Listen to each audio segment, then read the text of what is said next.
Hi, this is Asa, and welcome to my audio experience. We're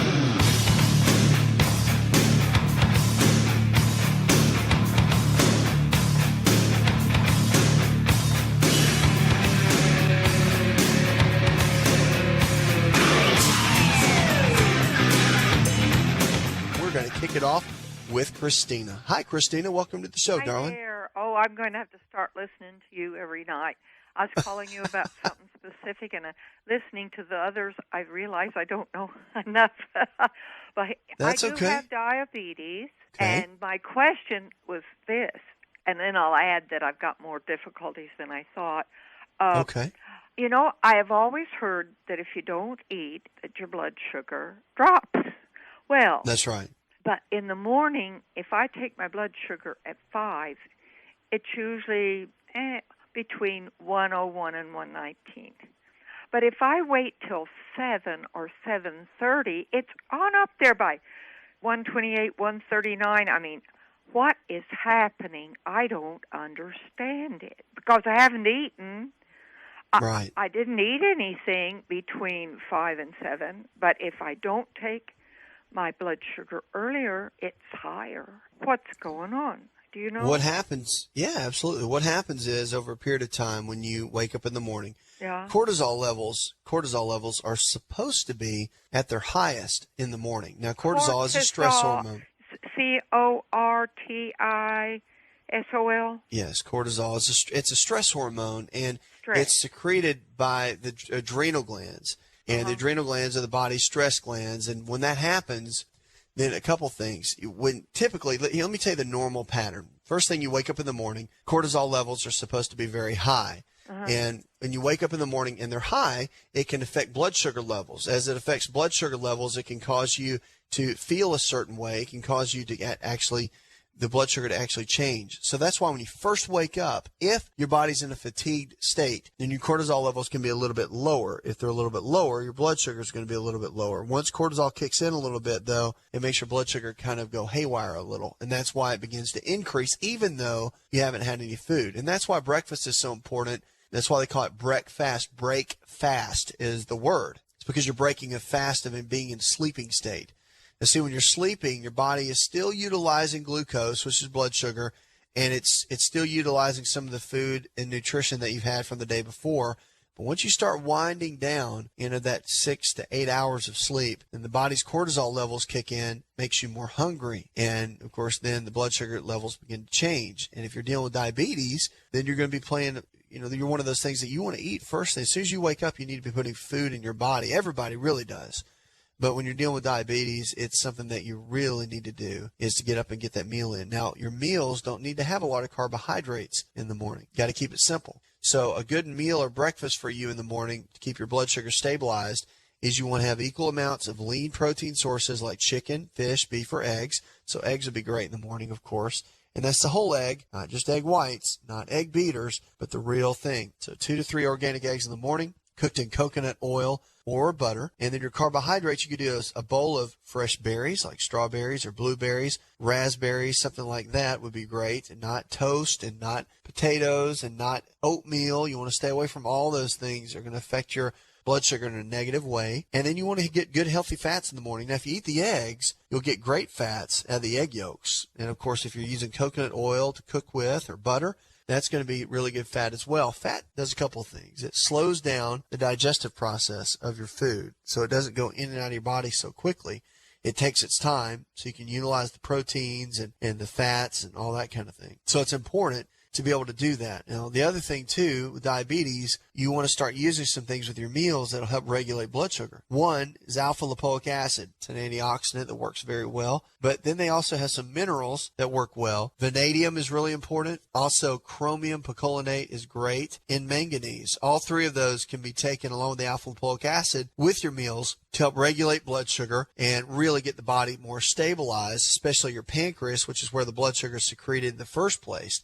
and get it where it needs to be. So those are a couple places to start. Now, I do encourage you to exercise, because in diabetes, exercise plays a big role. And a lot of people really don't exercise the way they need to when they're struggling with diabetes. And getting that in place, getting it in order, one of the best things that you can do to get your health back where it needs to be. 888-283-7272. That's 888-283-7272. Our health challenges are something we deal with every single day. And most of them, 80% of them, are diet and lifestyle related. That means if you can lifestyle your way into getting sick, you can lifestyle your way out and get well. It's true. The body changes every single day. So are you willing to change with it? Are you willing to make the kind of choices and the kind of changes that you need to make in order to get well? Well, that's something that you have to decide, and it's something that you have to look into and want to do. And that's why the subtitle of my book, Empowering Your Health, has always been, do you want to get well? Because if you do, if you're willing to do whatever it takes, no matter how hard it might be, then your body can get well. And that's the choice you have to make, because the choices, the things that we do, the choices, the lifestyle choices we make every day matter. Foods that we eat, the water that we drink, getting half our body weight in ounces of pure non-chlorinated water daily, the exercise that we get or don't get, the rest that we get, making sure that we get to bed before midnight, knowing that every minute of sleep before midnight is worth 4 minutes after midnight. That plays a big role. So monitoring stress levels, managing our stress, managing our health, all play key roles in getting our bodies where they need to be. So what are you doing with your health? Have you made some changes?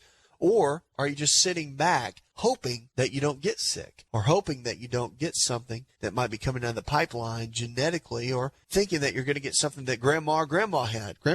It's not true. Genetics play about 15 to 20% of the overall equation. Remember that. So our lifestyle choices play the biggest role in our health. And the good news is we're in control of that. So no one else can take responsibility for your health but you. And so what kind of choices are you making today? Because the choices you can and will to make today will determine the health that you're going to have tomorrow. 888-283-7272. Sign up for our weekly email newsletter. And don't forget to follow us on Facebook and Twitter. Now let's go to Kathy. Hi, Kathy. Welcome to the show. I want to say I think you're a godsend, and I wish there was one of you standing on every corner. Well, thank you, Kathy. Thank you, Kathy. What's going to be your question tonight? All right, so I have a son-in-law who's had a couple of bouts of the MRSA infection. MRSA infection. I'll tell you what, we're going to go into this break. Hang tight. And we're going to talk about MRSA. We'll get into the details about what's been going on and come up with a great solution. MRSA is something that a lot of people struggle with. And it's something that affects our immune system in a major way. But there's a way to get out of it. And we'll talk about that and get into the question when we come out of this break. So hang tight.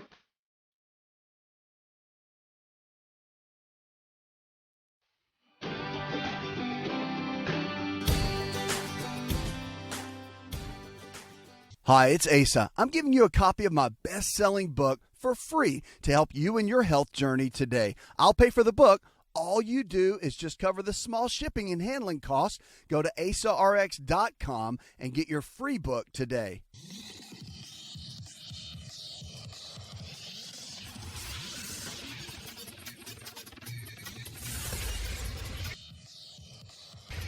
To find out more, connect with On Call Radio online at InShapeNetwork.com.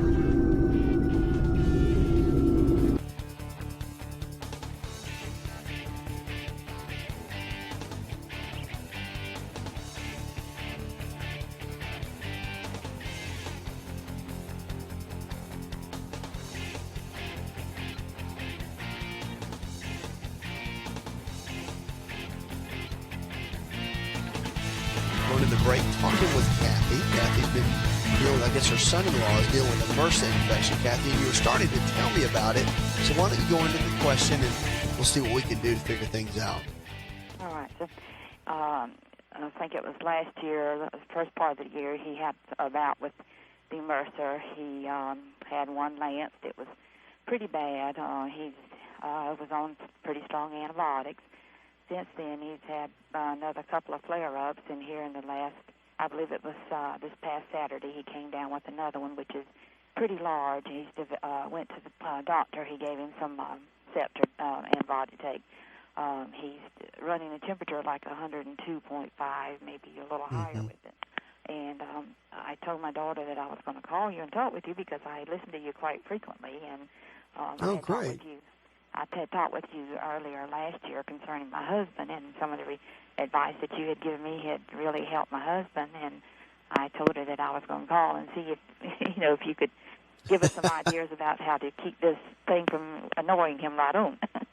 Yeah, I'm sure. What is his age? He is 39, 40. 39. 39. Okay, so right around the big turn right there. Uh-huh. Well, a couple things that he can do is when you're dealing with MRSA, and of course, I guess he's done several antibiotics, right? Yes, and nothing's sir. seemed to help.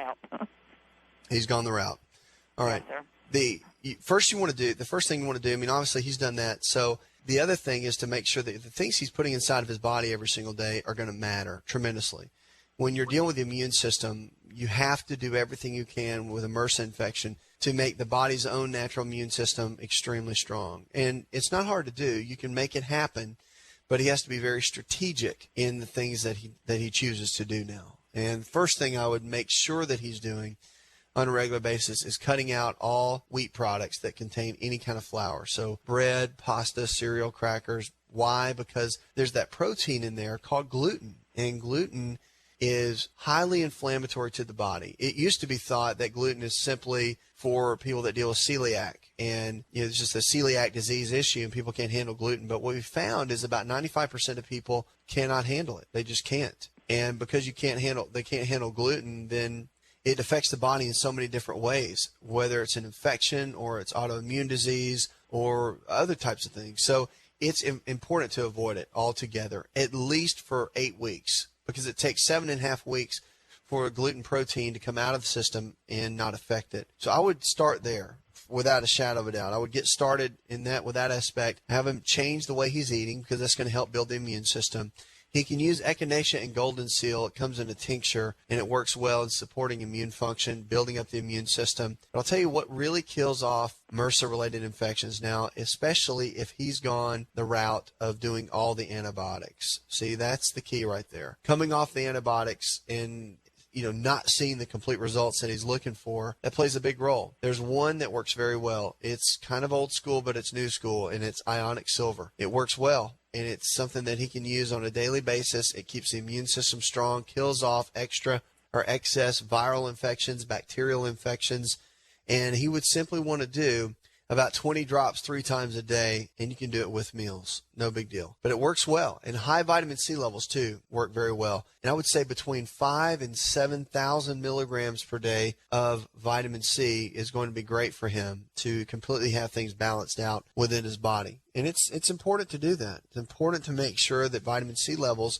are balanced and on a higher end, because they found that the higher your vitamin C levels are in the body. Linus Pauling did a big study on it. Of course, he won a Nobel Prize for his research in vitamin C. And it's just great because we've learned of how it affects the immune system and how much it strengthens it. And with MRSA, you're dealing with something that's really challenging. It's something that's so resistant to the different antibiotics. It's such a resistant bacterium that it can be a little bit scary. And people, when they hear MRSA, they can, they freak out and they get really concerned. But it's something that we see a lot more now than we used to. And if you just come up with a way to build the immune system up and do things on a daily basis, see, that's the key. It's making those little daily deposits in his health account is what's going to make the difference. And he's young. He's 39. And that's really young still. His immune system is still strong. And even though he's running these fevers, I would still encourage you to do the same protocol. Cod liver oil is important, and probiotics are very important when you're dealing with a massive bacteria like MRSA.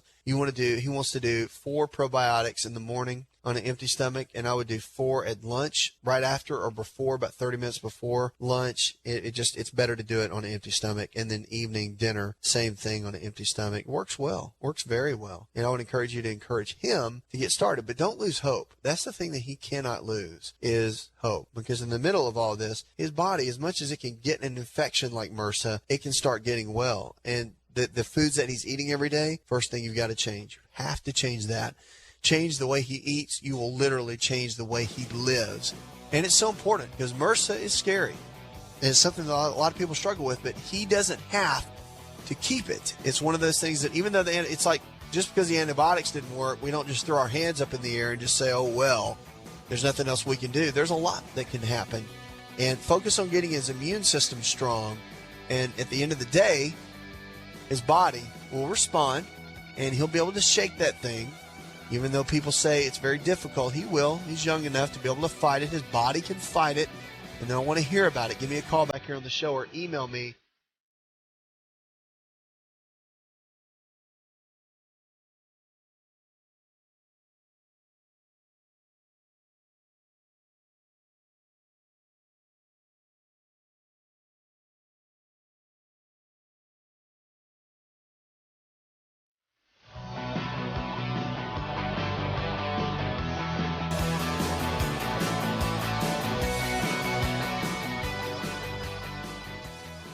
Are you ready to chow? It's time for Keto Chow. When it comes to eating healthy, the keto diet has become one of the nutrition leaders in optimizing health, losing unwanted weight, and reaching your health and wellness goals. No extravagant cooking, no long kitchen cleanup, and most importantly, especially for me, it's convenient. Just put quality Keto Chow powder in a bottle, add some heavy whipping cream or your favorite fat, a little water, and boom, shake it up and you're ready to chow. Keto Chow tastes amazing. So make Keto Chow easy for you and your family today with Keto Chow. Let's go chow. Visit Keto Chow online at ketochow.xyz. That's ketochow.xyz.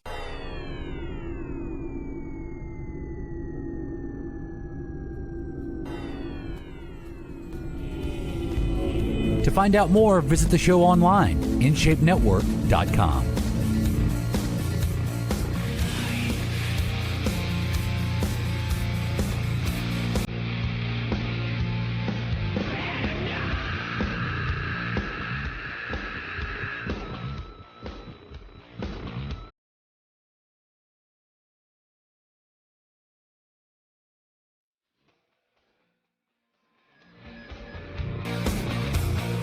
Todd. Hi, Todd. Welcome to the show. How are you? Great, man. What's up? I had some general questions about adult attention deficit disorder. Let's talk about it. Well, I'm curious about diagnosis and then treatment options.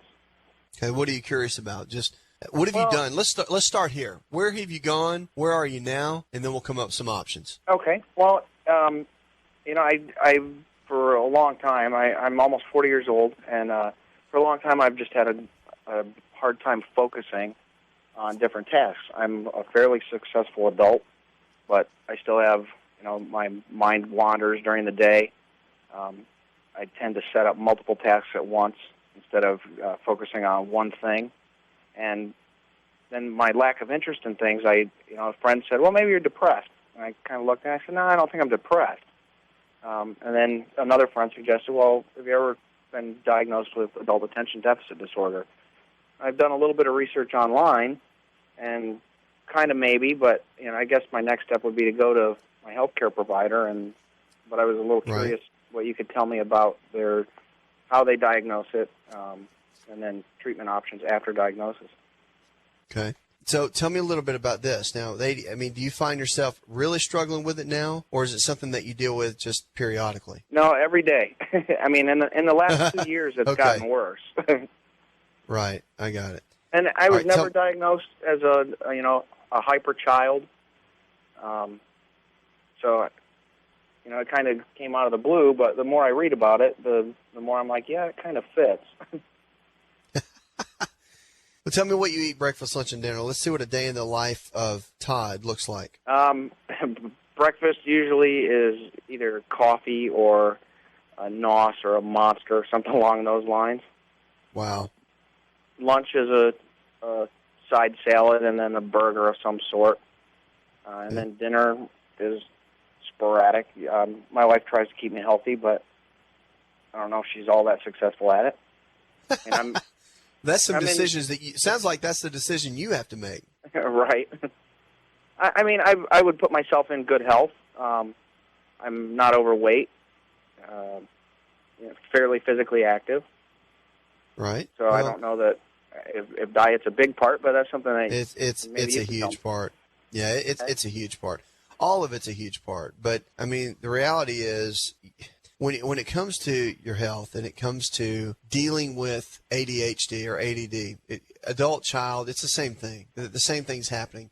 You're dealing with neurotransmitters, and the neurotransmitters that are being affected typically when you're dealing with ADHD are a couple things. Now, the first one we usually see is dopamine. Dopamine that's the one that also can be affected with bipolar highs and lows. Okay. But ADHD is, obviously you can't focus. I mean, that's the big deal. You want to avoid the two foods I always talk about. They create food allergies, but gluten is the main one. Now, cow's milk dairy, I talk a lot about it, avoiding it as much as you can. But when it comes to ADHD, I'm talking about foods with flour, bread, pasta, cereal, crackers.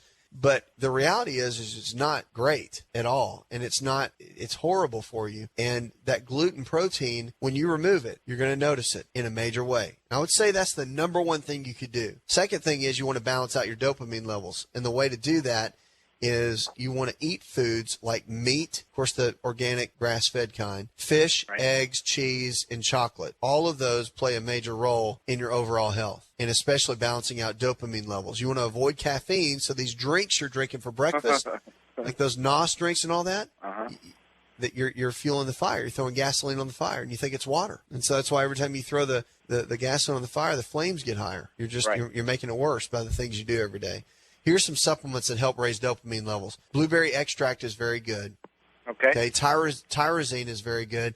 Pyridoxal 5-phosphate, that's P5P, vitamin B6, is incredible. N-acetylcysteine is great as well. Okay. So those are the ones that keep dopamine levels elevated. And also, I'll tell you, the dark chocolate, the real dark chocolate, like the 80% kind, it's a little bit bitter. You can have a little bit of that every single day, about 4 squares of that a day, and it will help raise dopamine levels naturally. So there's some things, and really, you'll notice a big difference. I would also get a blood test just for kicks and giggles and see how your testosterone level is. Okay. Because low dopamine levels in a male will always equate to low testosterone levels. And you want to make sure that stays up so you don't have prostate issues. So see how everything's kind of interconnected? I mean, you're asking me one question, and there's about 3 different ways to skin a cat in this. But you have to look at all ways, too, because they all tie in, and they all make a big difference in the overall health equation. So long story short, change your diet, get on some of the supplements that'll make a difference. Eat on some of the foods that I listed out for you, and see how your body responds. You're going to need about an 8-week period to really see a difference. So it's not going to happen in 2 days. So don't get into the microwave generation of people that want things tomorrow. And cod liver oil, of course, it's a gimme. So a tablespoon in the morning, tablespoon in the evening, you're going to notice some major changes. When you do, please tell me about it. I want to hear about it. Either shoot me an email, call me back here on the show. It's great talking with you. 888-283-7272. If you need a new prescription for your life, then call in right now with questions about your health. 888-283-7272. And now we're going to go to Angela. Hi, Angela. Hey, how are you? Living well. What's up? My question is, I stay very busy. I have a full-time job. I have a cleaning service that I do on Sundays, and I'm currently in massage therapy school. Oh, congratulations. That's great. You like it? I love it, but I'm at the part where the rubber hits the road with the neuromuscular therapy part. And I'm finding that I'm really very irritable. I feel like that every nerve ending I have in my body is like PMSing. I have to bite my tongue to calm down. I get stressed, and especially when it's time for a test or something. And I've really been trying to eat healthy, but I don't know. I'm trying not to be so irritable going through what I'm going through, but I don't know how not to stress out so much on everything. I eat bananas for breakfast for the most part in the morning. For lunch, I cut up bell peppers of all colors, cucumbers, avocado. I eat one of those. But I also have an eating disorder that I've been battling with for quite a few years, and so I get paranoid eating at night, and I go to school at night. Oh, I got it. Okay. So I don't know. It doesn't sound like you're eating a lot of protein, though. Are you not? Are you vegetarian? I'm trying to be. I have we took nutrition in school, and they played some movies that really freaked me out about eating meat. Don't let it freak you out. Well, it showed how it was processed, and I know. I've seen them. They do it, and I'm like, corn-fed cows and the stuff like that is just like really, so I can't find myself wanting to eat meat, so I don't know what to do. Well, I think there's a couple things. First thing you want to do is you want to make sure that you're getting plenty of proteins and you're not. So that right there in itself is going to make anybody irritable because you can't produce the right kind of neurotransmitters. I was just talking to a gentleman about dopamine, and dopamine, when it gets low in the body, you can't focus. It's hard to concentrate. You get irritable. You get snappy with people, and you're thinking, why am I so, like Medea says, why are you so angry? Yeah, So, exactly. you know what I mean? And it's one of those deals where you want to keep your brain chemistry balanced, neurotransmitters, so you can be balanced and you can be the kind of person that you know you are. And Can I ask you this? Yeah. I'm so sorry. I don't mean to interrupt you. I've been taking ginkgo biloba too. It's not going to do it. Is that good for your brain? It's okay. It's okay. A lot of weak studies out on ginkgo right now, meaning that it's not really everything it's been cracked up to be for a while. Okay. Yeah, so what you want to do is you want to start, I would increase your meat intake. I really would. Now, you don't have to do so much red meat, but I would increase at least maybe one piece a week and only do the organic, grass-fed, hormone-free at least, because the iron and the B12 that you have in there, the conjugated linoleic acid, there's so many nutrients that are in there that's so good for us. I mean, that's why it's one of the best things you can eat. Now, fish and eggs, if you'll stick with that for your major protein sources, then you'll get great benefits. You'll stabilize your brain chemistry big time. Oh, really? Yes. Oh. So, but you're doing great with the fats, the avocados and the fish oils and the nuts and the almonds and all that kind of thing. That's great. Vegetables, great. Breakfast, bananas, throw that out the window. 2 organic eggs in the morning for breakfast. Get a bowl of fresh berries, and that needs to be your breakfast. You're going to have healthy fats, great proteins. You know, eggs have probably the best protein source on the planet. So just by doing that, getting the good low glycemic carbohydrates in those berries, that's going to make a huge difference in the way that you feel and the way that your body responds. So get started on that, and then stay in touch with me. See if your body is still acting and your brain chemistry is acting the way that it is. Blueberries are really good for balancing dopamine. Chocolate, of course, I just talked about with the call before you, and also keeping those protein levels up and your healthy fats up. 888-283-7272.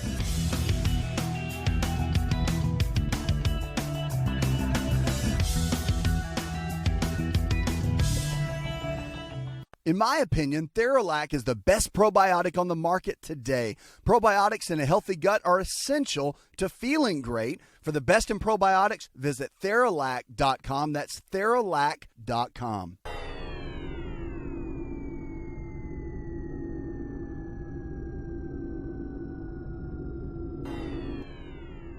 Connect with On Call Radio and watch On Call TV at InShape Network.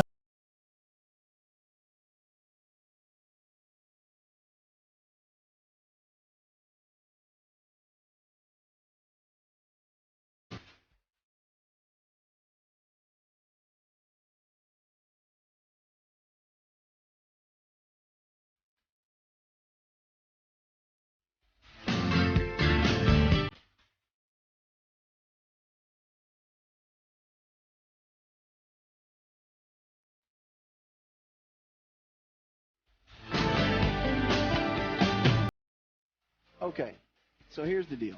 You're dealing with anxiety. You don't know why. It came out of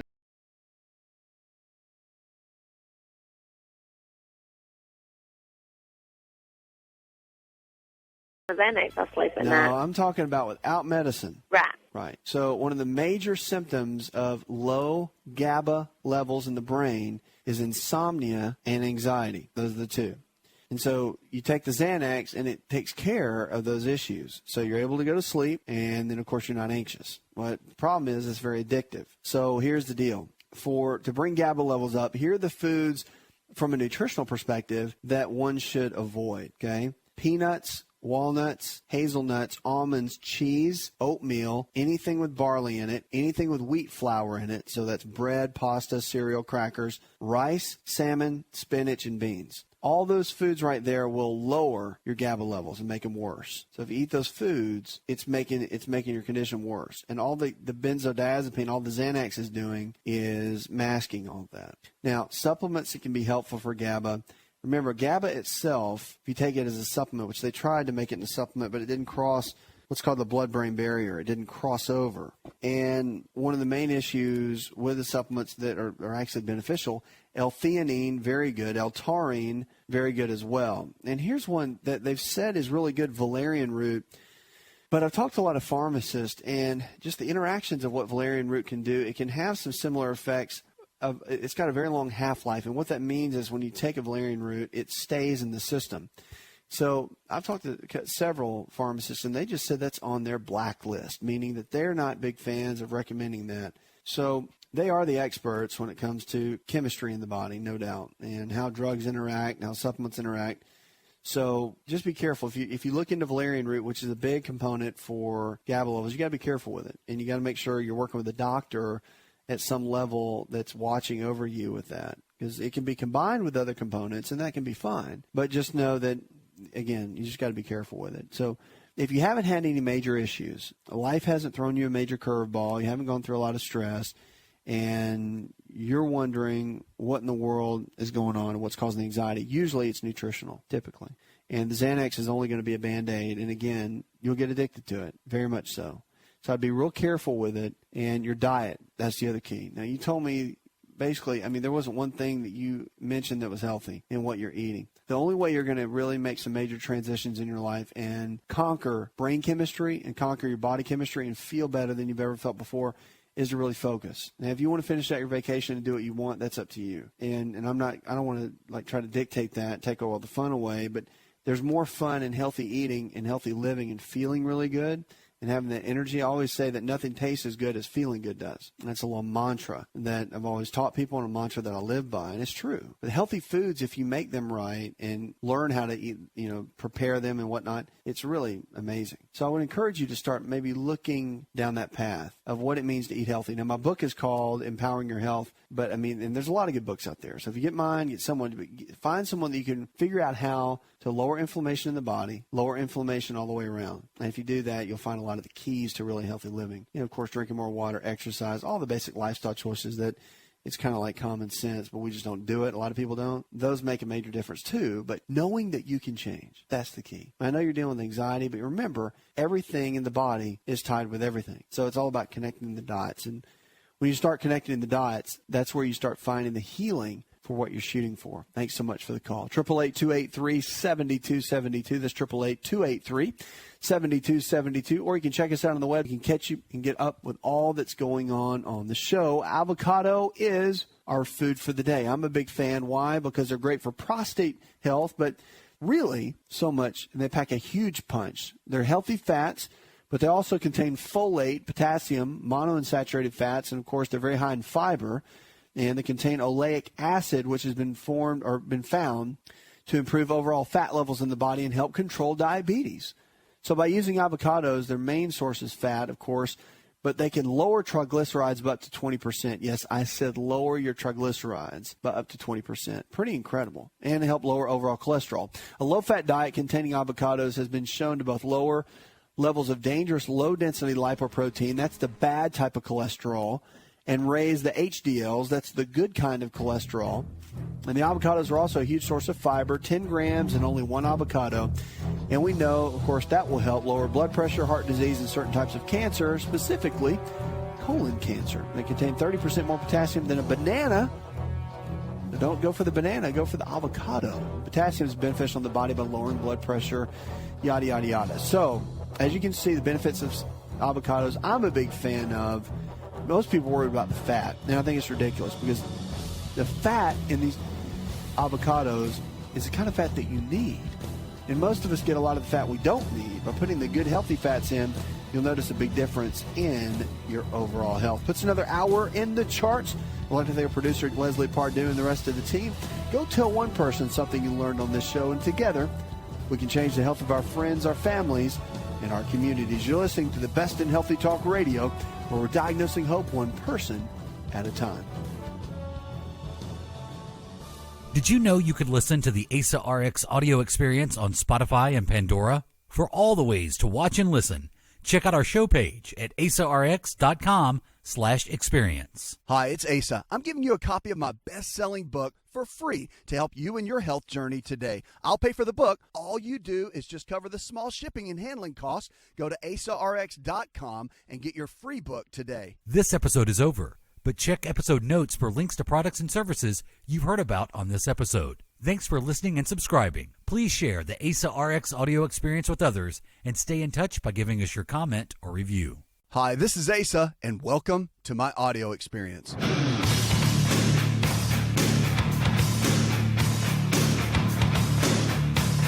About your health, your life. Remember, if the body can get sick, it can also get well. Lifestyle is the medicine. So the choices we make today can and will determine the kind of health we're going to have. Choices, it's what it comes down to. More than anything else is our choices. Check us out, asarx.com. You can go to the website, easy to find. And of course, if you haven't picked up a free copy of our book, we're giving it to you as a gift. So hardback copy, if you go to the website, go to Asa Rx or go to myfreehealthbook.com. We have a special offer we're giving you. So we send you a copy of the book for free. I pay for it, and then you can cover the shipping. It's a deal. And that way you can get started. So many people have been asking where. We're working out a deal for you now to help you out so you can get started. It's all about getting started. Sometimes you need somebody to take you by the hand, and that's what we do now. Go to myfreehealthbook.com. All right, genes, do they play a role or do they not? I'm always a big fan of saying lifestyles are medicine and that genes aren't that big of a deal. But they do play some role in some things, and they do play a role. Of course, our DNA is part of that. So I'm going to jump in and talk about that in just a moment because I think it's really important. First, I want to go to the phones, though, and talk to Nicholas. Hi, Nicholas. Hey, I got abdominal pain. I want to know what to do. Okay, well, if you got abdominal pain, what to do is go to your doctor. Like that's the bottom line. There is no take this, take that, try this, try that. You need to go to your doctor immediately. Abdominal pain can be a host of things. And in medicine, we're trained, every doctor's trained to almost believe the worst first. So you've got to go in with abdominal pain. This is general. There needs to be tests run, and also the physician needs to put his hands or her hands on your abdomen to be able to palpate and check and see exactly what's going on. You don't leave something like that to just guessing. I mean, I appreciate you calling me here and trusting me and wanting my opinion. It means a lot to me. I just have to tell you that in a situation like this, it's one of those times where as guys, and look, just because I'm a doctor doesn't mean anything. I mean, I'm a guy just like you, right? I'm stubborn. I want to just believe it'll be all right. I just want to go into the kitchen and figure out something I can take and make it feel better, right? I don't want to get a bunch of tests. I don't want to go take much, potentially have to take a bunch of medicine. So I get it. So I'm telling you that this is one of those moments where you just need to go to your primary care or your family doc and just be like, look, I got this weird pain. I don't know what it is. And have them check it out. Because worst case scenario is something. Best case scenario is nothing. It's a bunch of gas, right? And they help you with your digestion and you blow some gas and then you're on your way.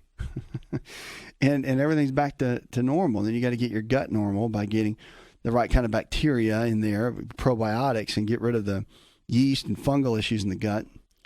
But all that is going to happen once the doc checks everything out. And that really is just your game plan. So abdominal pain can be like 101 different things. You got to figure out what that is. Okay. And let me know, please let me know what they say. And then, I'll give you my thoughts from there. All right. 888-283-7272. You're listening to the Asa Rx Experience. Let's get over. I'm going to talk about genes for just a minute before I jump into this next call. Now, genetics, I talk about this a lot. Genes, is it genetics or is it lifestyle? I believe it's lifestyle. All the studies have confirmed now that most health challenges like diabetes and high blood pressure and even things like depression and digestive related issues, they're diet and lifestyle related. So I think emotional is a big piece of it too.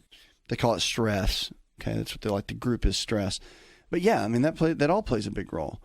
But in academic success, they're talking about genes and DNA and how that plays a role. So genetics account for 60% of your academic achievement, according to a new British study.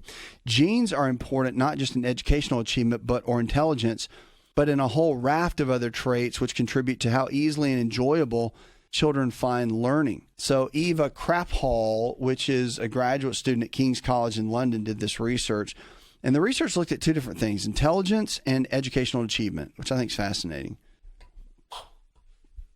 And they found between these two that educational achievement is often an inherited trait. They did this in Great Britain. They said the motivation for the current study was to investigate why educational achievement is so highly heritable.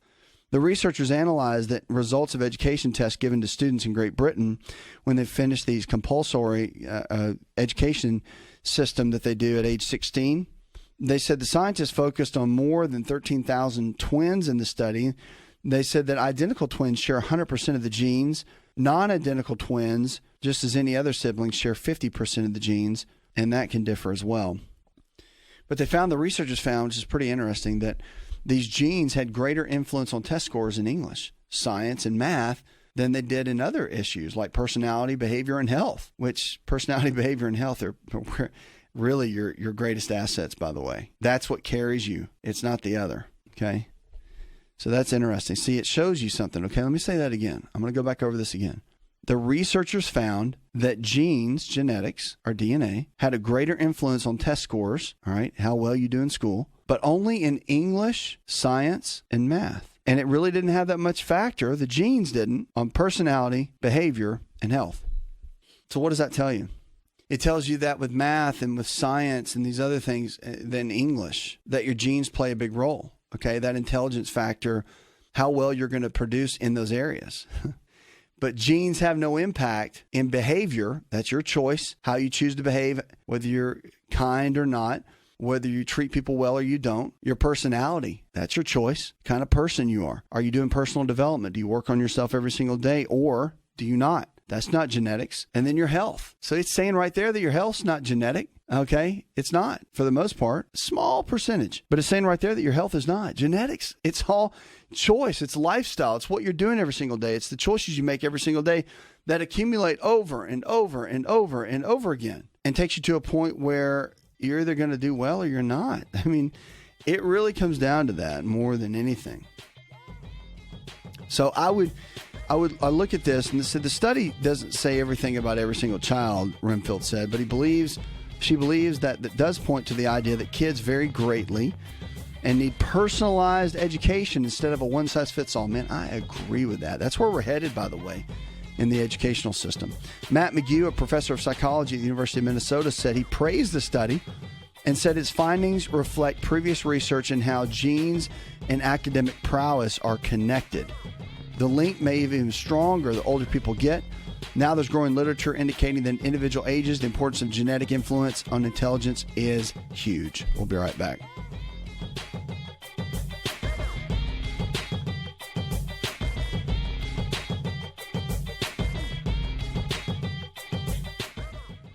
Hi, it's Asa. I'm giving you a copy of my best-selling book for free to help you in your health journey today. I'll pay for the book. All you do is just cover the small shipping and handling costs. Go to asarx.com and get your free book today.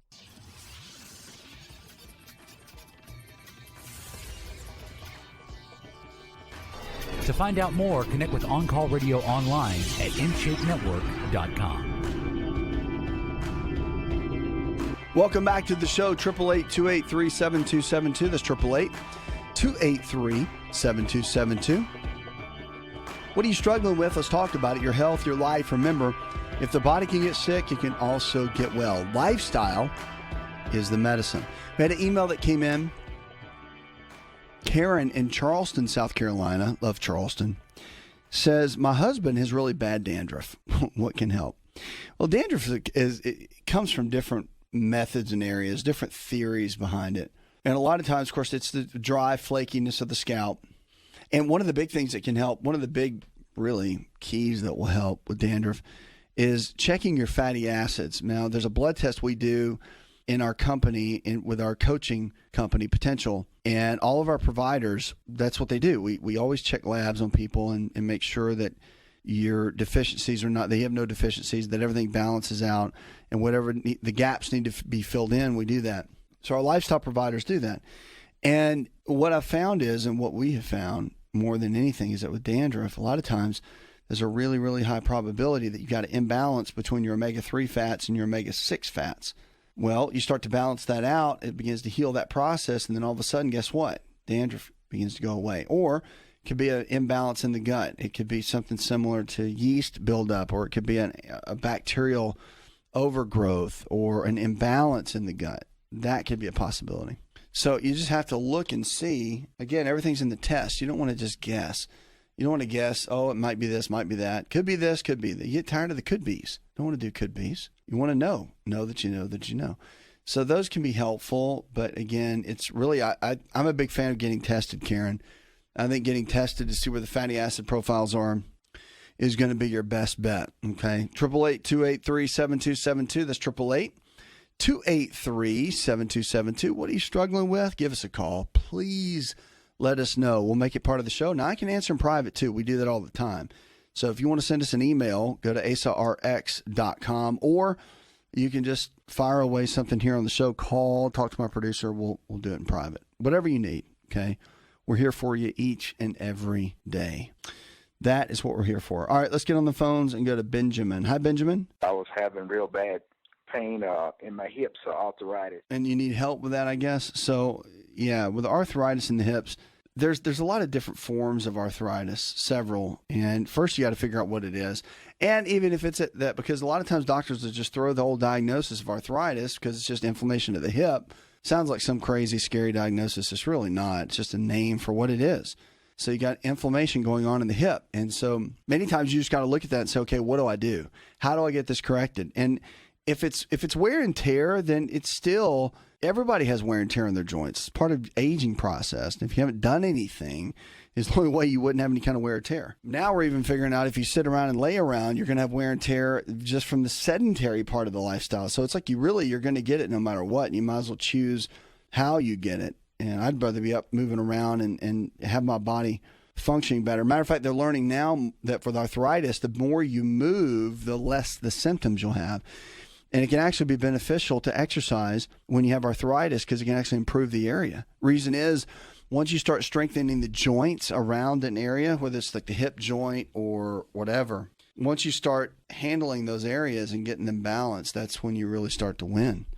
Because it can actually decrease the inflammation, can decrease the pain, and you not have to do all that.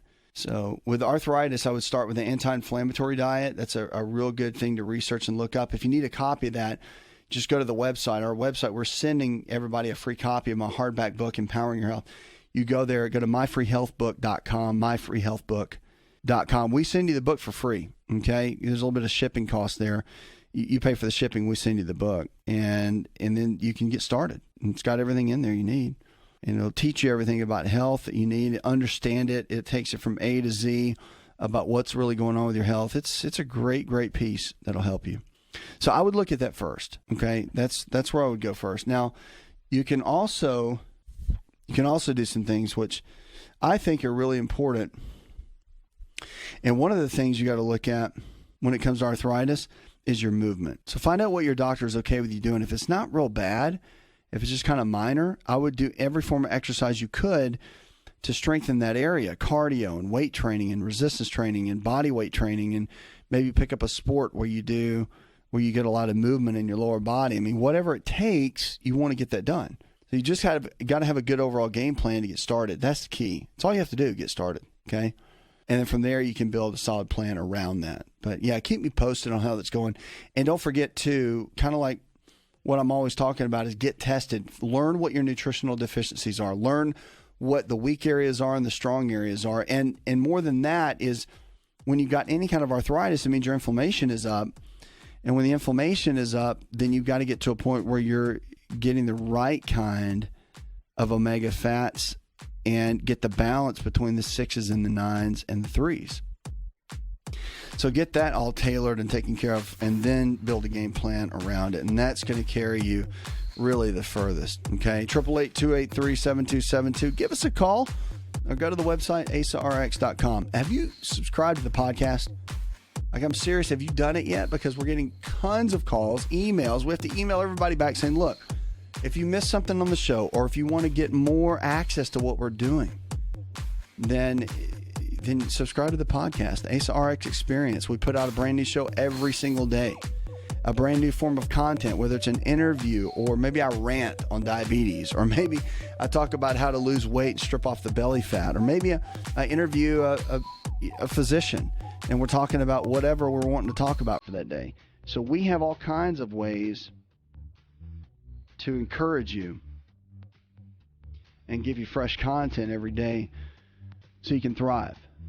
because that's what we want to do. We want to see you thrive. We want to see you go to the next level with your health and life. That's what it's about, okay? That's what it's about. It's about building, really, your overall fitness. It's about building your overall mental state to be able to make better decisions. It comes down to choices every single day. We'll jump in with more calls. Plus, I want to talk a little bit about depression when we come back.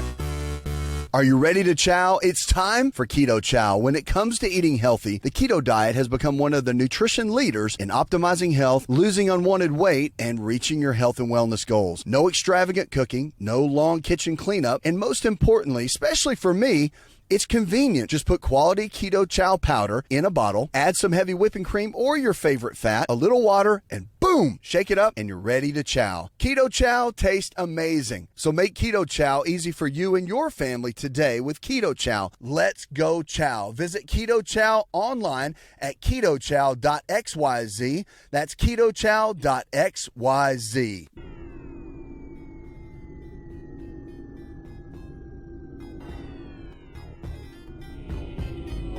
To find out more, visit the show online, InShapeNetwork.com.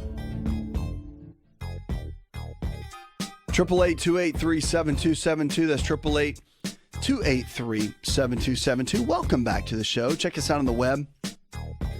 Go to asarx.com.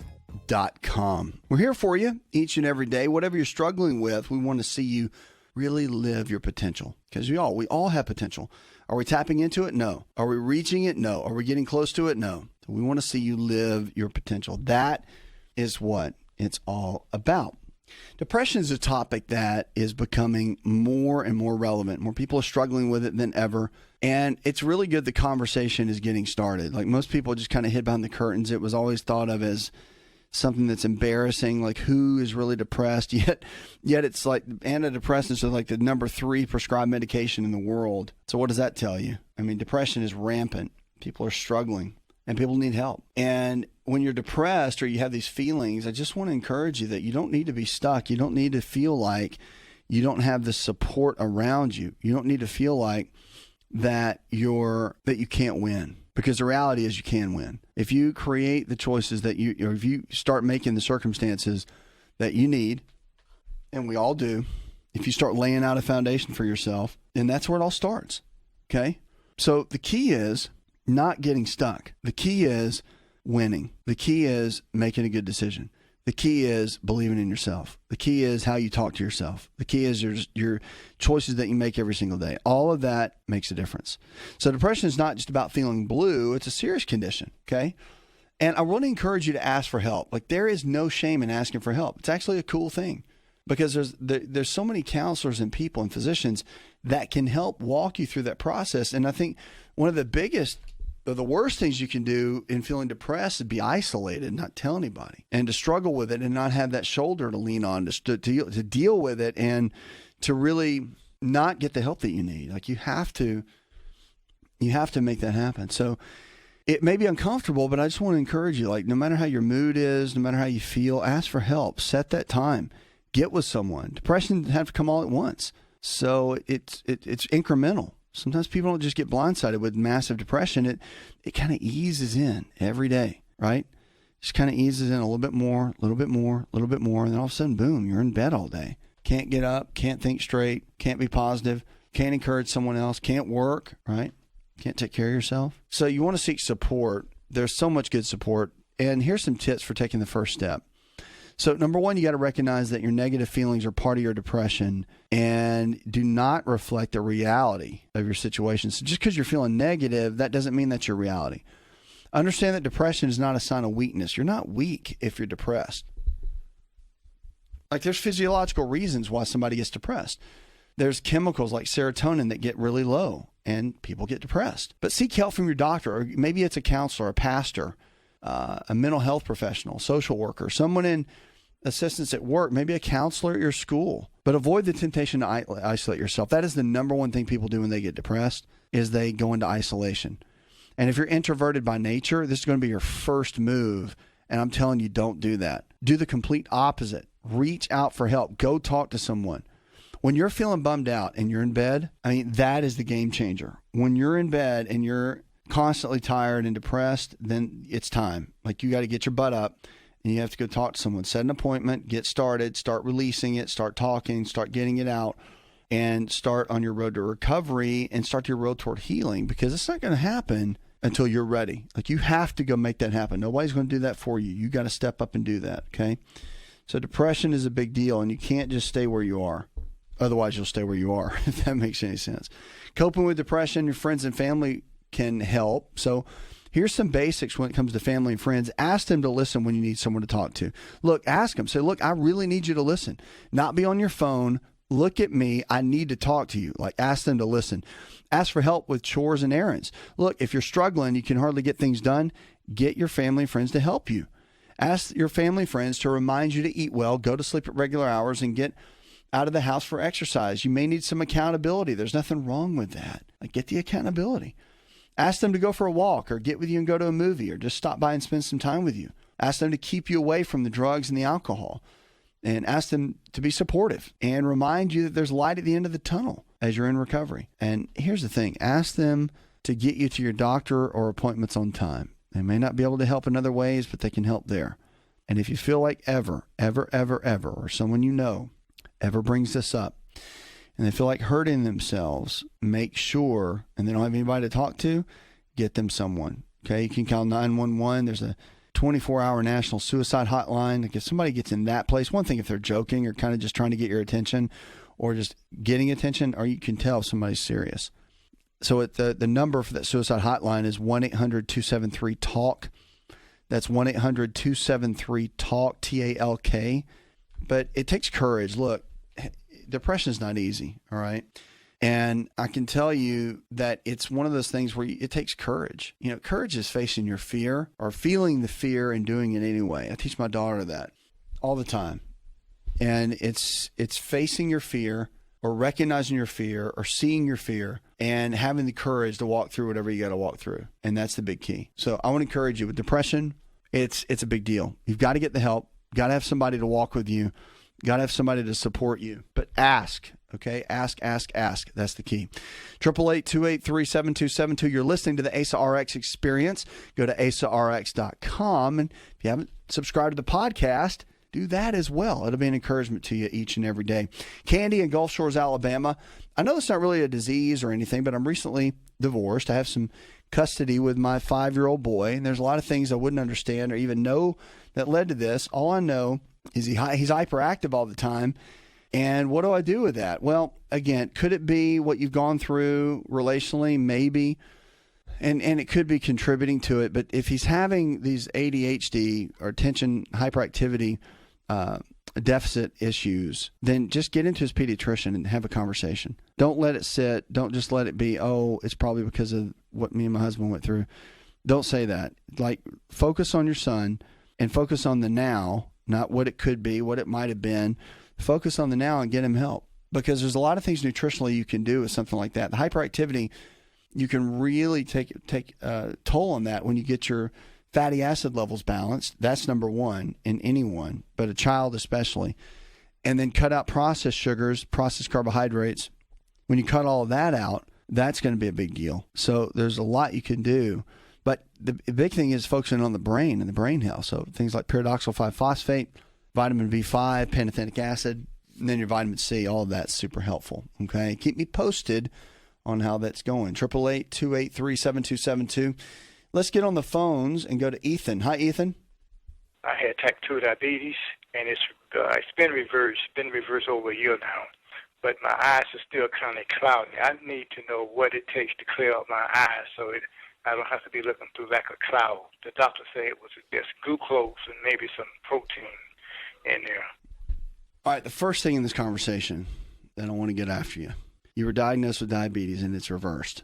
So you're no longer diagnosed with diabetes, by the way. So I hope you have that in your head and it didn't just slip out that way. So the big thing is you don't have diabetes. If it's reversed and the numbers are back to normal, then you're back to normal. You can have something and it goes away. Okay? With the cloudy vision, that could be a little residual from other things. It may not even be due to diabetes and the blood sugar. It could be just inflammation in the body. It could be inflammation in the gut. It could be some of the basics that we look at and see. So, I mean, it's one of those things that you have to look at, because the cloudy vision, it could be something so simple. It could be diabetes related, but it could be a vitamin A deficiency. Because something so simple as that, vitamin A, which is the multivitamin of the eye, it could be easily caused by that. So I would do this. I would get some testing done, figure out what the deficiencies are, get with a provider that does provider-guided personalized nutrition. If you need help with that, just let us know. We can help you find someone in your area. Our lifestyle providers are amazing. They're all over the country. So we can help you find someone in your area that can help you and really walk you through the process. The other thing you want to look at, and this is super important, and especially with cloudy vision, is making sure that you've got enough and that you're balanced enough with not having heavy metals. You want to look at heavy metals in the body. There's some testing that can be done for that. Mercury, a lot of times, can be elevated due to food and water supply, and especially if you've eaten certain foods over a long period of time. Certain areas of the country have higher mercury levels. Certain foods, like certain fish, can do that. So a lot of my heavy fish eaters sometimes can have higher mercury levels. That can be an issue. So a lot of these can begin to wreak havoc on your health if you don't get control of it and don't really get it laid down. That's the key. So I would start there. All right, start there. And then let me know how it goes. Go to an ophthalmologist. Don't jerk around and go to 3 different doctors. Get to an ophthalmologist. Go ahead and go straight to the specialist. Have them take a look at it. And then look at things like lutein, which is a derivative of vitamin A. Those can be very, very helpful. This is Asa Rx. Go to asarx.com. Did you know that you can listen to the Asa Rx audio experience on Spotify and Pandora? For all the ways to watch and listen, check out our show page at asarx.com/experience.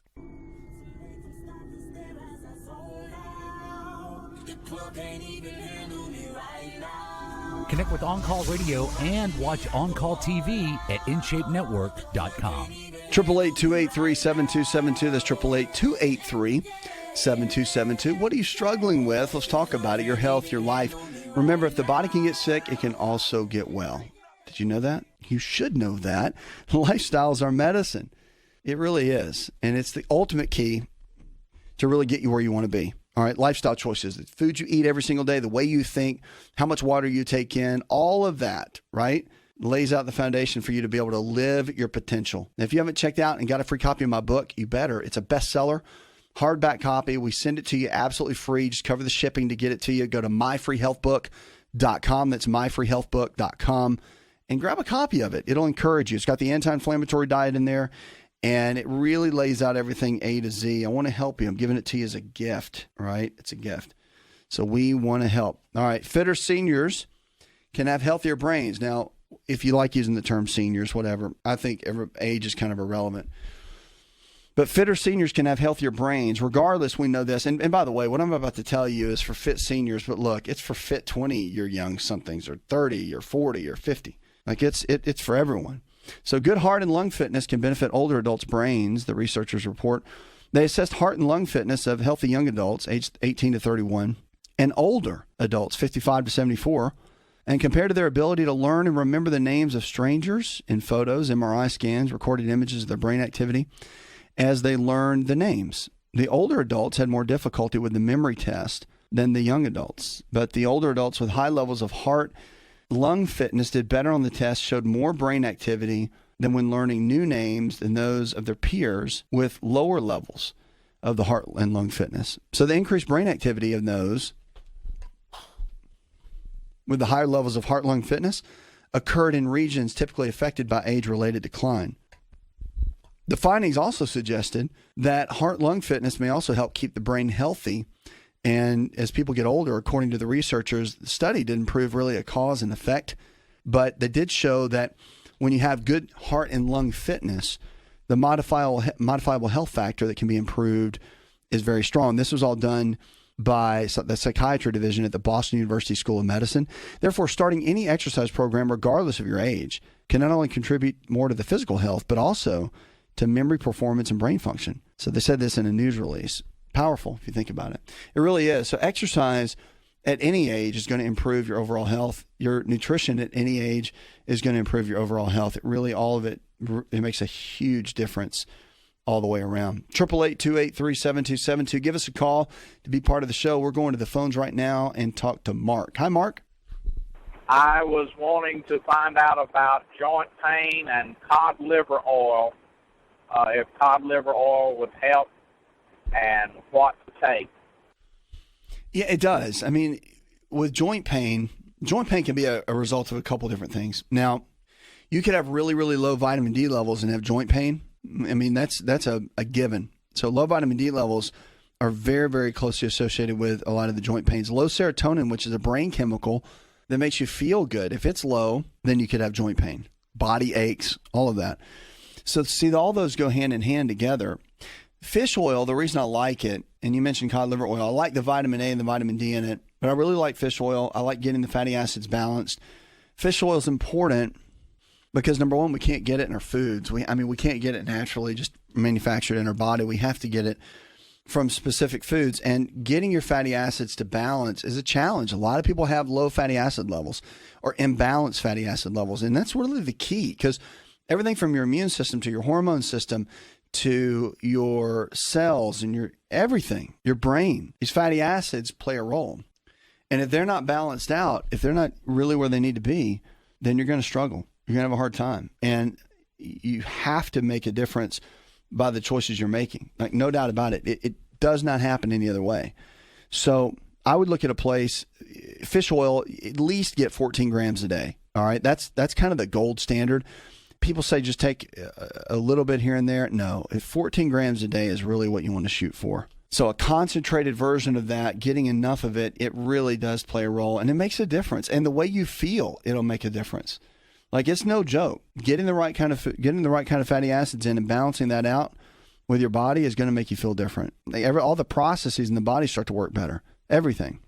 So it's putting a good game plan together, and it's causing the body to work great and build a solid system around it. That's where you really begin to win the game. So your joint pain many times could just be inflammation. That's why the anti-inflammatory diet is a good way to go. Eating equal amounts of lean protein sources like chicken, fish, beef, or eggs, or low glycemic carbohydrates, the form of fruits and veggies, especially a lot of greens, and then your healthy fats, almonds, walnuts, cashews, macadamia nuts, avocados. When you're eating like that, you're cutting out inflammation. You're increasing the body's ability to not have the joint aches and pains. See, that's the key. So you want to get your body to dial in, okay? You want to get your body to really get down and get balanced. Because once that happens, then the joint pain, the inflammation, a lot of that will go away. It's nutrition related, right? So you give the body what it needs. You find out what the deficiency is in the body, give the body what it needs, and watch what happens. And that's why people leave away fatty acids when they talk to joint pain. They don't even think about it. So the two go hand in hand, must go hand in hand. Hey, if you haven't picked up a copy of our free book, go to myfreehealthbook.com. It's my international bestseller, hard copy. Look, I want to give it to you for free, totally free. All you got to do is cover a little bit of shipping cost, whatever it costs to get it to you. And you get it in your hands and read it. Be a blessing. Tell other people about it. Learn what it means to really be healthy. Learn what it means to take responsibility for your own health and your own life. It's what it's about. Subscribe to our podcast too. Make sure, if you have not joined our community in the podcast world, we put a new show up every single day. We want to be a blessing to you. Puts another hour in the charts. I want to thank our producers, Mr. Fig, also Derek Allen, John Garrison, our chief engineer. Go tell one person something you learned on the show. Together, we can transform the health of our friends, our families, and our communities. This is the show that helps you live your potential. This is Asa Rx. Did you know you can listen to the Asa Rx audio experience on Spotify and Pandora? For all the ways to watch and listen, check out our show page at asarx.com/experience. Hi, it's Asa. I'm giving you a copy of my best-selling book for free to help you in your health journey today. I'll pay for the book. All you do is just cover the small shipping and handling costs. Go to asarx.com and get your free book today. This episode is over, but check episode notes for links to products and services you've heard about on this episode. Thanks for listening and subscribing. Please share the Asa Rx audio experience with others and stay in touch by giving us your comment or review. Hi, this is Asa, and welcome to my audio experience.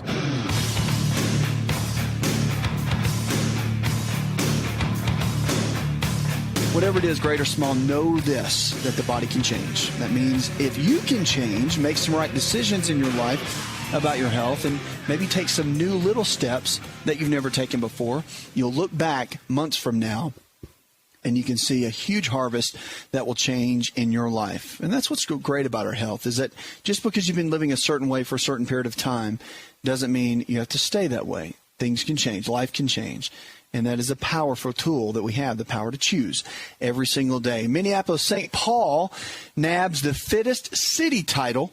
The news said Minneapolis-St. Paul has plenty of parks and recreational facilities, an increasing number of farmers markets, and low smoking rates. And those attributes helped the Twin Cities to garner the #1 spot in the American College of Sports Medicine's list of America's fittest cities. Pretty cool. Washington, D.C., which was claimed the top spot for the past 3 years, dropped to #2, in part because the Twin Cities recorded greater improvements in healthy behavior measures and a reduction in the percentage of cigarette smokers. See, cigarette smoking plays a big role in all these tallies. And other positive factors included that an above-average percentage of residents who exercise.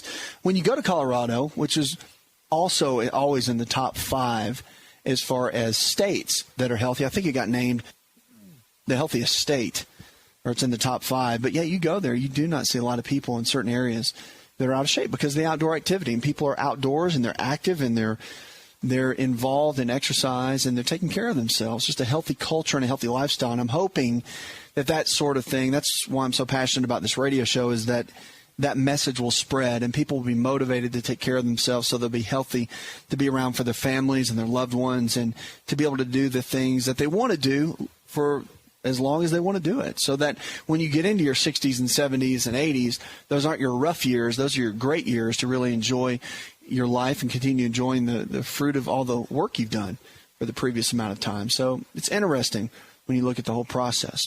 888-283-7272. Let's go now to Betsy. Hi, Betsy. So nice to talk to you. Nice to talk with you, darling. You sent me your book because I couldn't afford to buy it, and I thank you for that again. You're welcome. And I've called you a couple of times, and you've given me good advice. And I get good stuff from, you're just repeating the same things, every night. It's just like you have to hear this stuff over and over and over again. Like what you said about caffeine, what it depletes and stuff. But do you have a station in Dallas? In Dallas, I'm not sure. We'll have to check. We are on in Dallas. We're on in Waco, and our producer will be able to give you the call letters. We're on 2 different stations out that way, so he'll be able to give you the call letters for that. I was going to ask you, so sure. I really appreciated Brad's call and the caller after him that called him, because it's programs like yours, especially because you work with instead of against the medical community, which I like Absolutely. About your. We're all on the same team. Well, my question is, I'm 61 years old. I'm postmenopausal, I guess you'd say. And last time I called you, I told you, like Brad, that I was on antidepressants and, stuff to sleep and stuff like that, and you recommended exercise, and I mentioned that I had lost my libido, and you recommended primrose oil. And I bought some today, and it's in capsule form, and I'm wondering if it applies to the same rule as the capsule form for fish oil. Are you taking any hormones at all? Do you take any hormones?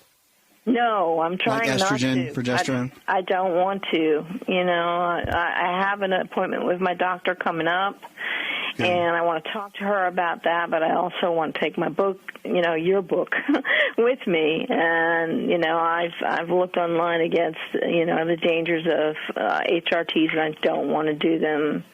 And so I bought this bottle. The manufacturer is called Now, and it's Super Primrose, which is 1,300 milligrams of evening primrose oil, and it's in a soft gel form. And so it's a stronger form. But I was wondering, I've heard a lot said about the fish oil that it's you don't want to take it in the capsule form because it tends to get rancid, and then you have trans fats. Is that also true for the primrose oil? It is. Well, actually, no, it's not. For primrose oil and GLA, and which is gamma linolenic acid, and other oils, even flaxseed oil, the gel caps tend to be okay. And with primrose oil, especially, now it's not a bad brand. It's a cheaper brand, but the quality in some of their products are okay. And it's not fantastic, and it's not the best, but it'll do. But yeah, I mean, primrose oil is really good for just overall. They say it can balance hormones. I've seen research for and against that. It's a pretty strong statement. But what it is good for, it's good for just keeping overall fatty acids within the body, and it helps when you're taking fish oil, like an omega-3 fat. They work hand in hand. Now, for estrogen, that sort of thing, black cohosh has been shown to have really good research behind it. And when you combine that with, say, a primrose oil, then it can produce some good benefits as far as keeping estrogens somewhat balanced in the body. Again, the research is pretty bleak on that, but it is known to be good for overall general health. So, I mean, it's not like take the bottle and throw it away or anything like that. So, I mean, it's not a bad choice. And a lot of women take primrose oil from just what I've seen and from a lot of things that I've read, and they do well. So it's if you're asking my thoughts on it, is it good or bad? It's from what I've seen, it should be okay. But when you go see your doctor, I think it's a good time to sit down and say, okay, look, let's hammer it out. Let's get some blood work done. I want to see all my hormones, and even if they say, well, it may cost a little bit out of pocket, we'll do that because it's worth it. See, sometimes they can't get the hormones covered for whatever reason. So you want to be, just push a little bit because they will check all your blood work for you. You just got to figure out a way to do it. And you may have to pay a little extra, but it's worth it because you'll get all the numbers. So, I mean, check your growth hormone levels, HGH, FSH, LH, all three estrogens, progesterone. I'm sure she'll check all your thyroid. If she checks your thyroid, which she should, have her check the TPO antibody, which is thyroid peroxidase, and it will show if there's any potential autoimmune process going on in the body, and that will be a huge indicator and a huge factor for kind of a course of action that she would probably take, and that will give some good, valid information about what's going on. But yeah, have her check all of that, and I think you'll be in a good position. And of course, there'll be certain supplements you can take, and obviously she'll be able to guide you in some of that. And if she doesn't, there's some really good research out there. We'll do everything we can to help you as well. So stay in touch. Thanks so much, and I hope the book has been a blessing to you. We'll be right back with more Healthy Talk Radio.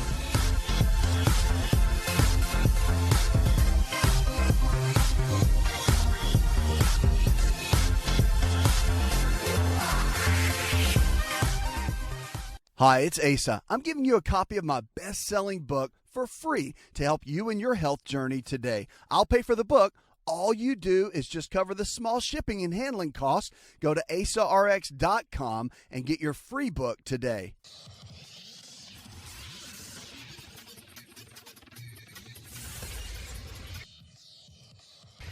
To find out more, connect with On Call Radio online at InShapeNetwork.com.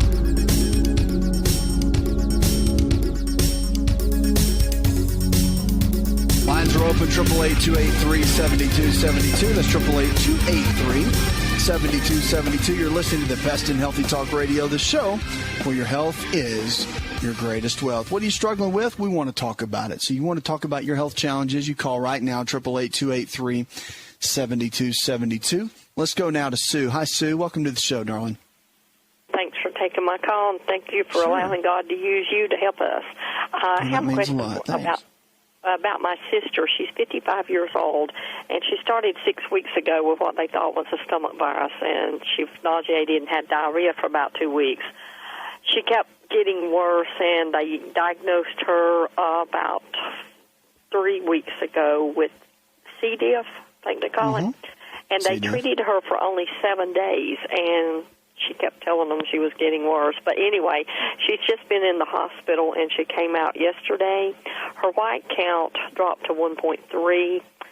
They found out not only did she have that, she has salmonella also. And she's still having diarrhea. Her white count is only up to 2 now, and she's having a lot of stomach discomfort. They sent her home on Cipro, oral Cipro. I'm really, really concerned because it doesn't seem like she's gaining much grounds, and I was wondering what's your idea on this, or what can we do to help her? Well, I mean, so they sent her home with Cipro? Yes, she's on Cipro now. It's antibiotics she's on because they said that one would help wipe out the salmonella. Yeah, that's typically what it will do. But what about, are they saying that they feel like they've got the C. diff? Well, the last two cultures didn't show up C. diff this time, but he said that sometimes antibiotics can mask that and cover it up. But she does still have green watery stools is what she has. Okay. I mean, if they have her on the Cipro, I mean that's going to cover for salmonella for sure. So I mean, they've got everything. They're doing everything they can. That's why they're not keeping her there, because if she's somewhat stable, and then all they've got to do is finish killing off the bacteria, and there's no reason for her to sit around. You might as well go home. So you're wondering, is there anything else you can do on top of that? Yes, like I know she's going to need like probiotics, and I didn't know how soon we could start those because I'm sure after 6 weeks of this, she's totally wiped out. Yeah, I mean, absolutely. She can, I mean, technically, when you're taking antibiotics, you can take probiotics as well. That's kind of a standard just because it won't really interfere. It'll just keep replenishing. Okay. You know, as far as the Cipro or any antibiotic, it's going to wipe out everything and potentially neutralize the gut. And probiotics, obviously, are just going to keep good bacteria in there. It can only help her digestion and that sort of thing. And it's smart to use probiotics when you're coming off of a round of antibiotics. But, you know, obviously, I would get with her family doc and discuss some of that. But, I mean, as far as what she's doing right now, that what they have her on sounds, you know, like the standard of care. So, I mean, I wouldn't really push. I mean, diet and everything else, building the immune system up, that's, you know, pushing, you know, drinking a lot of water, all the basic things. I mean, I would watch her diet. If you're asking my thoughts on it, if it was me, that's what I would do. I'd watch what she's eating, making sure she's eating non-inflammatory foods. You know, the whole thing when you're dealing with a bacterial infection of any kind, to just eat whatever and don't worry about it, I'm not a big fan of that. I think you have to be really careful with the things you eat, obviously bland foods, but even so much getting salt in. I mean, so when I say salt, does she have high blood pressure? No. Okay, yeah. I mean, like the broths, like chicken broth and beef broth and that sort of thing, when you're going through recovering, those are really good for just sipping on those throughout the day, along with drinking plenty of water. It helps the electrolytes in the body, and that can help build the body up. So those are some things to consider. And you might want to do some research on that. But, I mean, with C. diff, you know, it's about killing the bacteria. But at the same time, you want to keep the body restored as much as possible and eat healthy foods and, you know, just common sense things. There's no silver bullet. I guess if you're asking me for a silver bullet, there's really not one for this. They've given her the silver bullet. They pulled out the big guns to wipe this out. To kind of gain some grounds on this, how long is it going to take to kind of get over this? When did they give her the Cipro? She started Cipro, Saturday, because they had her on vancomycin IV, and they had her on Flagyl for a week. Yeah. Typically, it just depends. I mean, how many those antibiotics? Typically 10 to 14 days. So I mean, she's looking at probably a couple of weeks to be completely recovered. That's what's typical. And, you know, obviously, you know, as far as that goes, depending on how strong her immune system is and what kind of lifestyle habits she does for the next couple of weeks, that'll play a big role too. So just creating a good, healthy environment for her body to thrive in that would really be my thoughts on it. So, I mean, I think that she's had some of the best care she can get. Because what they've done is, I mean, again, these are just my thoughts, but it sounds like everything's standard of care right down the line, which they're going to follow everything that's evidence-based anyway. So I would just encourage her, be her cheerleader, and just, you know, make sure she's not eating much fast food, just basics, and do everything she can to keep her body strengthened in the middle of it all. But I'm glad you called for her. I mean, just so you know, there are some natural things that can help. I mean, but at this point, with all the antibiotics she's had, it's not going to do it. It wouldn't even be worth looking into, I don't think. Like ionic silver and some of the other, there's some other herbal formulas and all, but it's not even worth talking about because what she's doing right now, it's the big guns. So she's got everything they've put in her to make it happen. So it's just about letting all of that medicine do its thing, and then her making the right choices every single day to to make herself healthy and make better choices and all that sort of thing. So keep me posted, and I'm glad you called for her. I know she would appreciate that as well, and let her know we're thinking about her. All right, Lisa in Bloomingdale, Illinois. She writes, my doctor, this is an email, has diagnosed me with low thyroid function and wants me to put me on Synthroid. That's hypo. Hypo means low thyroidism. What do you think? What do I think? I'm sure your doctor is not an idiot, and they definitely want to do the right thing. That's standard of care, by the way. Remember, that's what you're dealing with.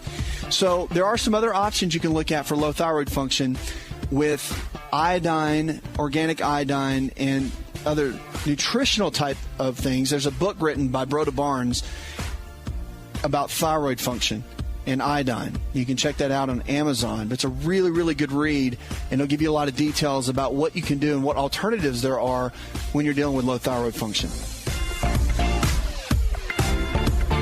Hi, it's Asa. I'm giving you a copy of my best-selling book for free to help you in your health journey today. I'll pay for the book. All you do is just cover the small shipping and handling costs. Go to asarx.com and get your free book today.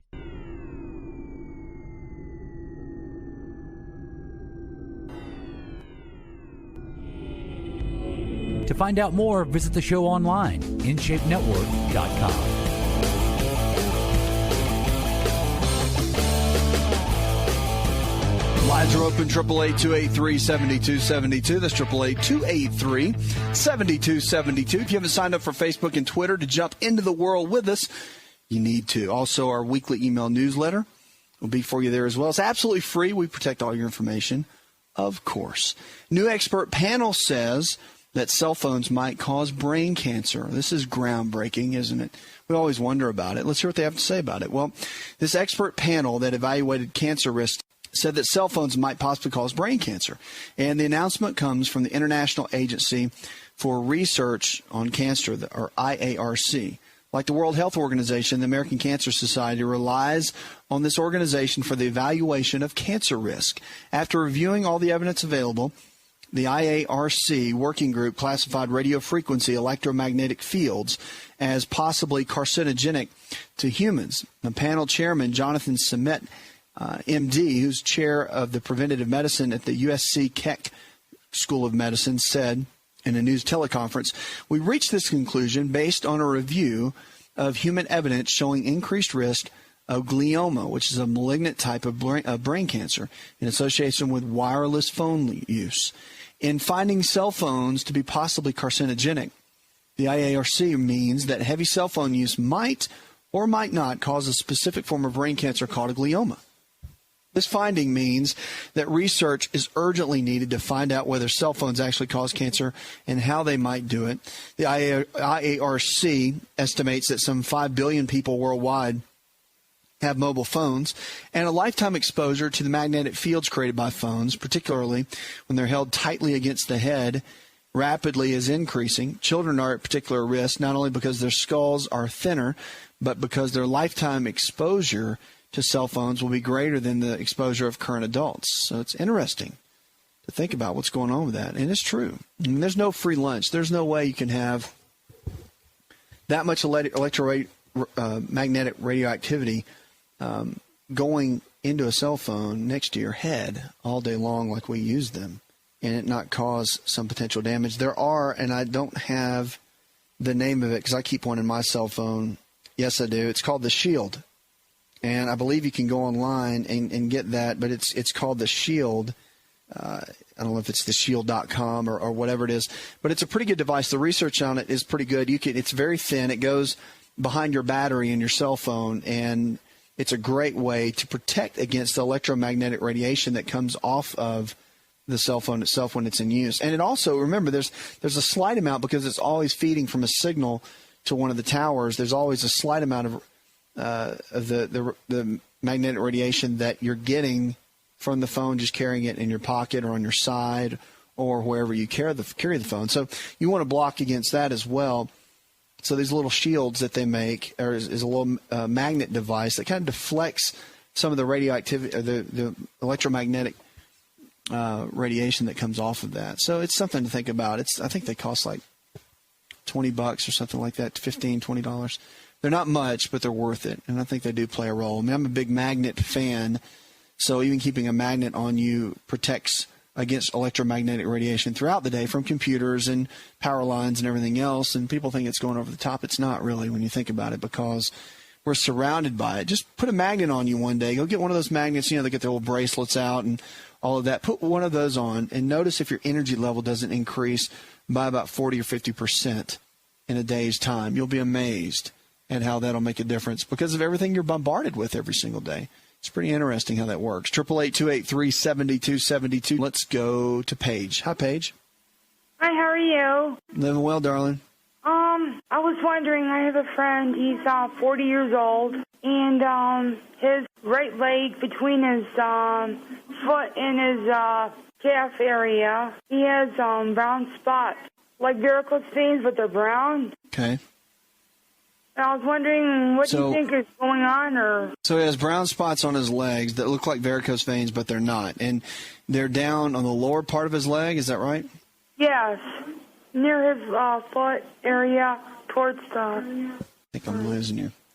Yes. Did we lose Paige? Oh, yes. Paige, are you there? Yes. So the brown spots, they're on his lower leg. If you have your radio turned up, you might want to turn it down because it creates some feedback between you and the talking. Hold on a minute, please. Just turn it off if you could. It'll help the reception. Yes, I shut it off. I just shut it off. Great. So he has these brown spots that are almost like varicose veins, and they are on the lower part of his leg. And did they just come up out of nowhere, or has he had them for a while? No, recently, maybe within the month and a half, he's had this. Okay. And does he have any pre-diagnosed conditions? Like, is he taking medicine for any condition? No medicine at all. He takes herbal supplement, I think. I forget the name of it. For the prostate or whatever that is. I forgot the name of it. Sure. Here's the deal.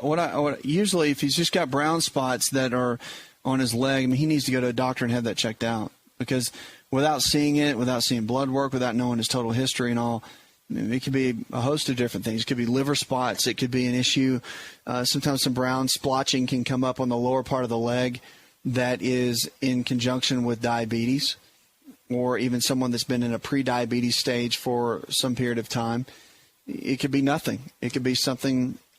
It could be just random. It could just be pigment changes in his leg. Again, a dermatologist or even a family physician, someone that can really look at that and, through years of experience of seeing different skin conditions, that's going to be his best bet.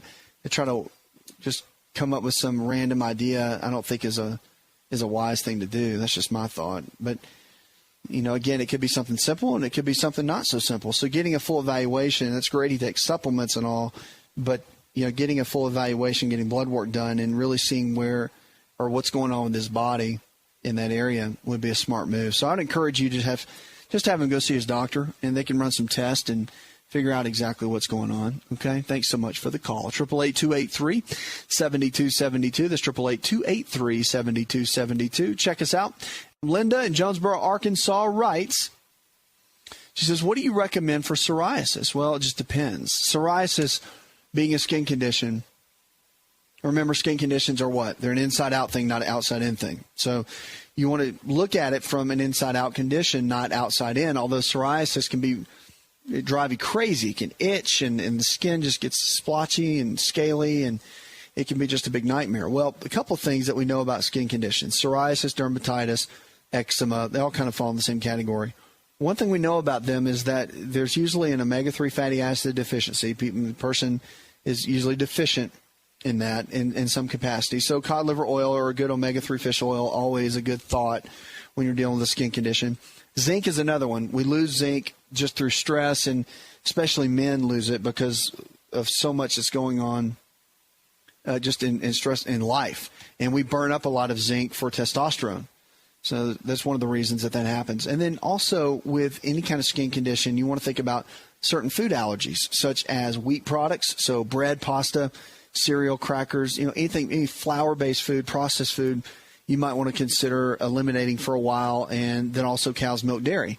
So cow's milk dairy is another one. So casein protein, which is the protein in the homogenized and pasteurized milk products, is another one that's just a big mess. So you want to be careful with that. And a raw milk's a little bit different.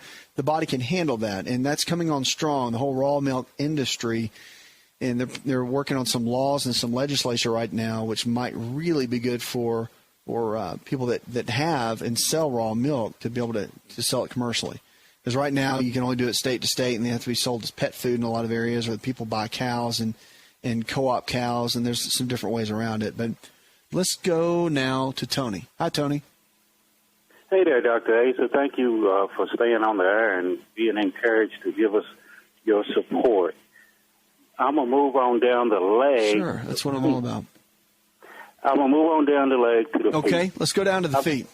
I've had a problem with bumps on my feet. They look like blisters.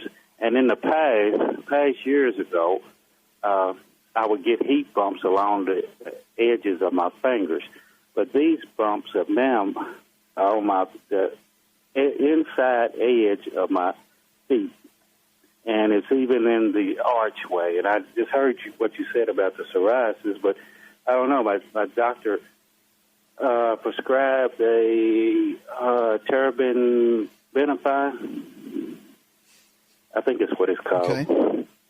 And he said he thought it was just a typical like a infection or something I could have picked up at the gym, and I was treating it with the anti-fungal stuff. But my nutritionist recommended some andrographic complex and tea tree salve.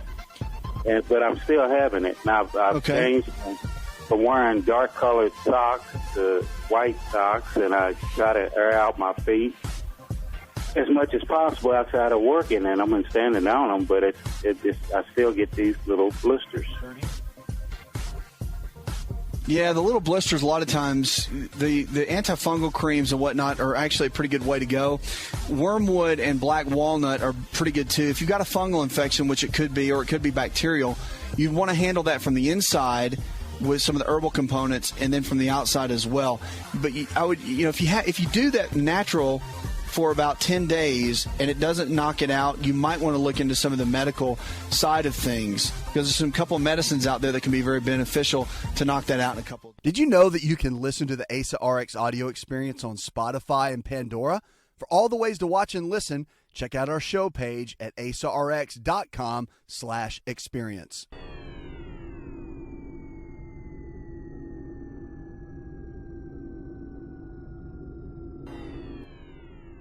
Connect with On Call Radio and watch On Call TV at InShapeNetwork.com.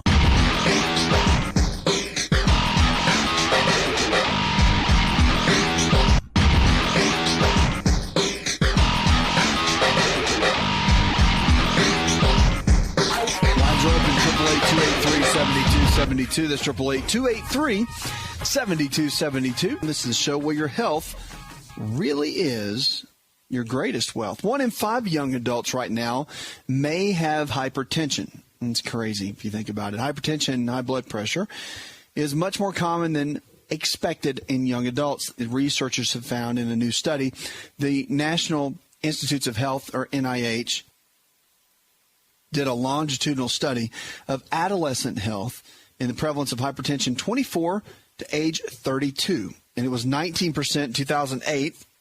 According to the study in the University of North Carolina, Gillings School of Global Public Health in Chapel Hill, this compares the rate of 4% among young adults participating in the National Health, Nutrition, and Examination Survey.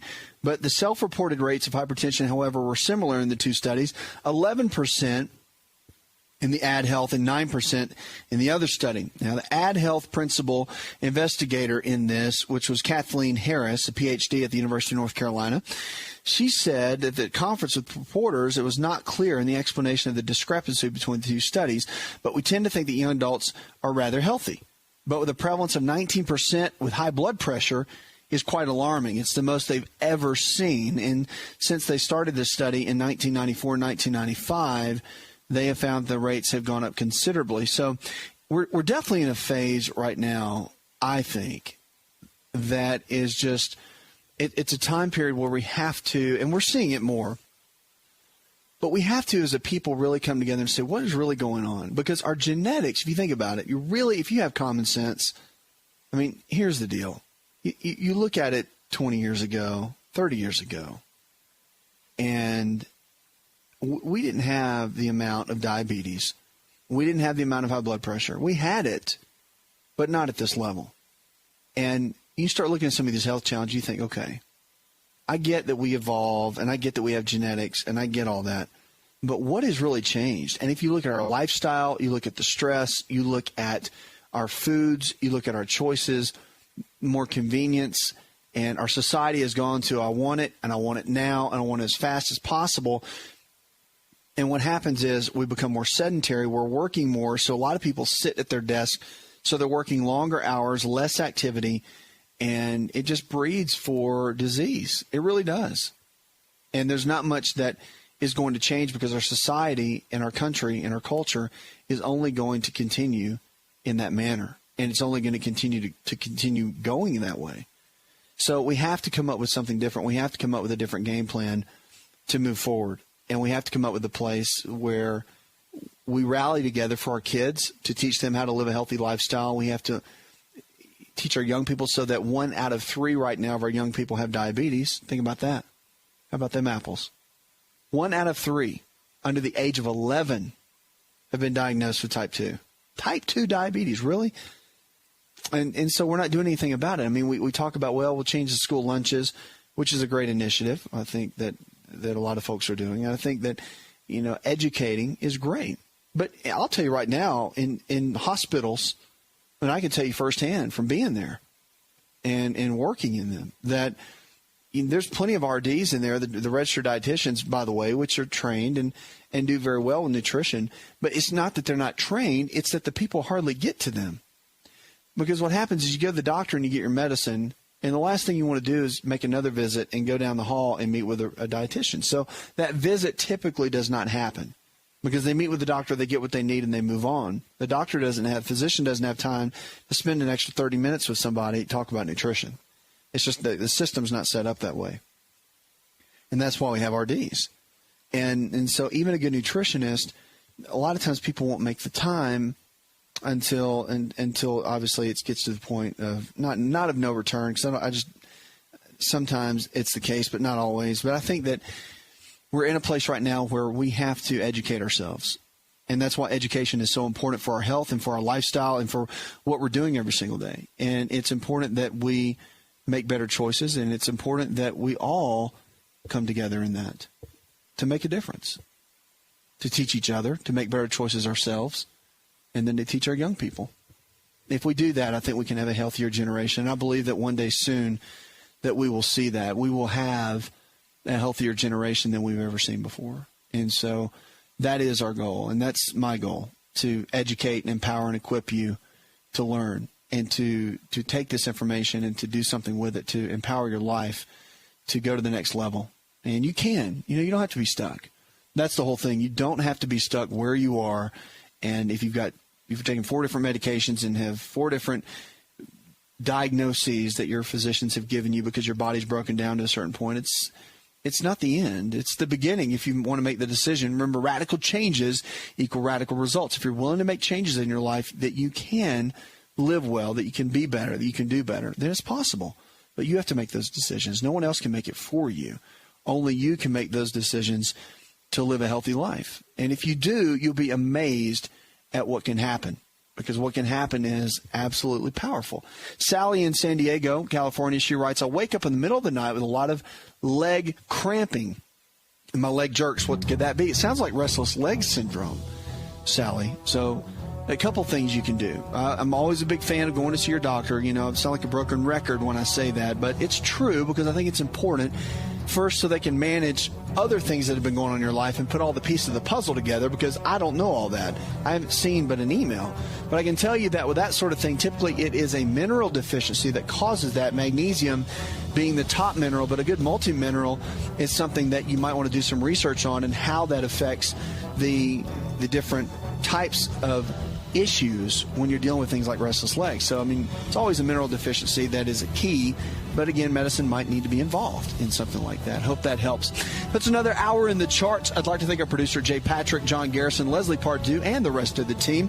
I'm Asa Andrew, your health and lifestyle coach. Go tell one person something you learned on this show, and together we can change the health of our friends, our families, and our community. Did you know you could listen to the Asa Rx audio experience on Spotify and Pandora? For all the ways to watch and listen, check out our show page at asarx.com/experience. Hi, it's Asa. I'm giving you a copy of my best-selling book for free to help you in your health journey today. I'll pay for the book. All you do is just cover the small shipping and handling costs. Go to asarx.com and get your free book today. This episode is over, but check episode notes for links to products and services you've heard about on this episode. Thanks for listening and subscribing. Please share the Asa Rx audio experience with others and stay in touch by giving us your comment or review.